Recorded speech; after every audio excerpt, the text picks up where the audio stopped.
Good afternoon. I trust that you all enjoyed the fine lunch at the Golden Bean Hotel, and I want to thank you on behalf of the Foundation's board and staff for your attendance today. If I appear to be just a bit disappointed, it's because I had planned to make the trip to Ghana myself up until about 2 weeks ago, when I learned of an unavoidable new scheduling conflict. But believe me, absolutely nothing will prevent my coming on the next scheduled visit. In any event, we're proud that we've been joined by some of the most well-recognized public and private sector leaders and representatives from the community at large for today's program.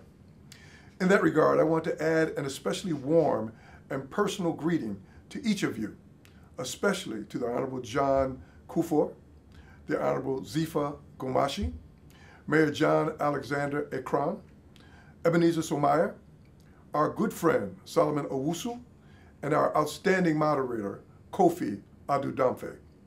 You and others have done our foundation a great honor by sharing the occasion with us on behalf of the young recipients and their families. For those of you who may be wondering how and why ABCF came into existence in the first place, let me start by explaining that I happen to be a bicycle enthusiast. When I look back, I remember being the first pre-first grader in my neighborhood to learn how to ride a two-wheel bike. I thought that was a pretty big deal back then, and I never forgot how important it made me feel.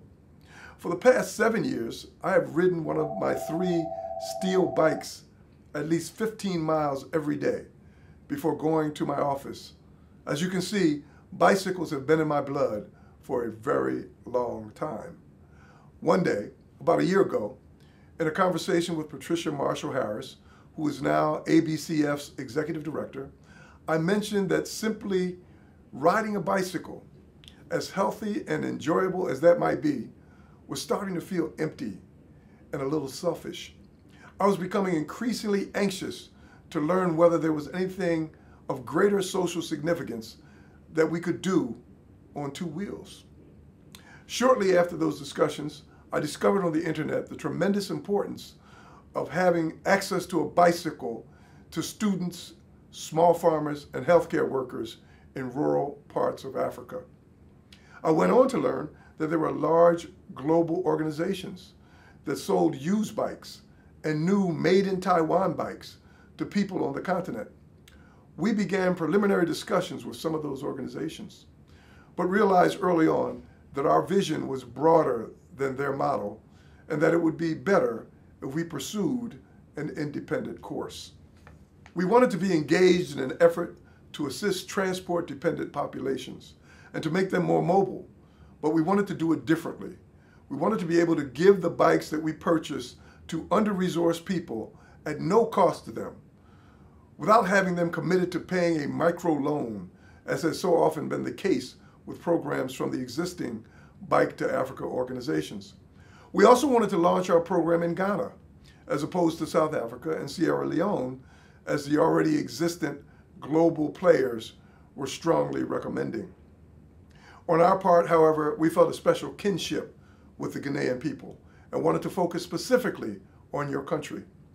We knew, for example, that Ghana's first democratically elected president, the legendary Kwame Nkrumah, had attended Lincoln University, just 35 miles from the public housing development where I was born, in Philadelphia.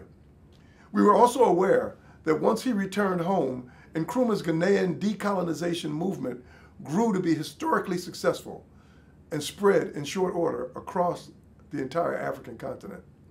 No, South Africa and Sierra Leone were not on our agenda, especially when our further research uncovered the existence of a brilliant, courageous young woman named Bernice Dapa and her Kumasi-based bamboo bike manufacturing company, Ghana Bamboo Bikes Initiative.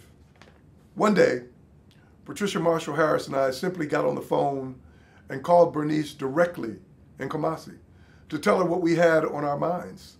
She was, as we had hoped she would be, gracious, supportive, and full of ideas about how we could work together to achieve the ABCF mission and to assist young Ghanaian students.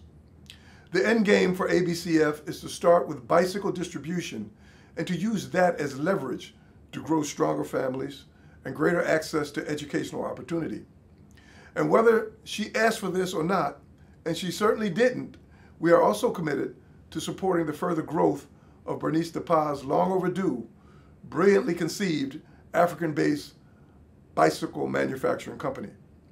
As more bikes are made directly in Ghana itself, the more bike-related jobs will be created in Ghana rather than in other offshore countries. At the same time, however, it is our hope that GBBI will eventually become a major player in exporting its iconic product to people around the world who are waiting for an opportunity to purchase and ride their own African bike. We will accomplish all of that by attracting new supporters and donors from the U.S. and other parts of the world to the foundation.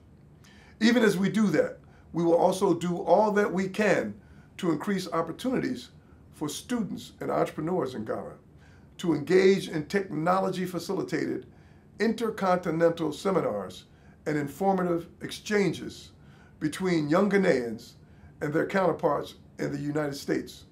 There's much they can learn from each other and about each other. Those dialogues will make us all smarter and stronger in the world we have to share going forward. In addition, you should know that Patricia Marshall Harris and our good ABCF board member, Florence Torson Hart, the Ghanaian-born financial advisor for Merrill Lynch, whom you've already heard from, have already been hard at work since landing in Accra several days ago. Indeed, they have been engaged with public officials during their visit to explore whether there is interest in establishing improved trade channels and a possible sister city relationship between Philadelphia and Kumasi. Such an arrangement will clearly help to pave the way for the great export future that we know lies ahead for GBBI. I'm confident that they'll be successful. I think I've spoken quite long enough now, and I'll let you move on to the reason we're all here in the first place, to actually present the very first bicycles to the recipients. I'm so sorry that I can't be there to see that in person. Maybe next time. On behalf of the wonderfully supportive board and staff of the African Bicycle Contribution Foundation, I want to express my most sincere gratitude again for your attendance at today's event and for your tremendous support to date for our mission. I also want to wish today's young bicycle recipients every success and all that they will certainly do for themselves and for their families in the years to come. Thank you very much.